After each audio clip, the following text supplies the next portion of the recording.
బాగున్నారా అండి? అన్నదాత సుఖీభవ అంటారు కదండి. అది మనం ఇప్పుడు అన్నదానం అన్నదానం అంటున్నాం కదా. నాకు మా నాన్నమ్మ చిన్నప్పుడు చేసిన పనులు గుర్తొస్తుంటాయి.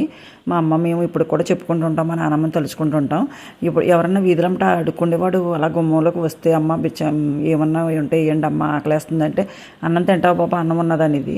అరిటాకు తోటలోకి వెళ్ళి అరిటాకు కోసుకొచ్చి అన్నం పెట్టేదండి. మా అమ్మని అడిగి అన్నం పెట్టేది. కూర ఉంటే కూర వేసేవారు, కూర లేకపోతే టమాటా ఆవకాయ మాగా ఇప్పుడు పచ్చళ్ళు ఇప్పుడు ఇంట్లో ఉంటాయి కదా, అవి వేసి పెట్టేదండి. మజ్జిగ కూడా ఇమ్మనేది మా అమ్మని, మజ్జిగ పెట్టి మంచినీళ్ళు పెట్టి కడుపు నిండా తిని బాబు అనేది.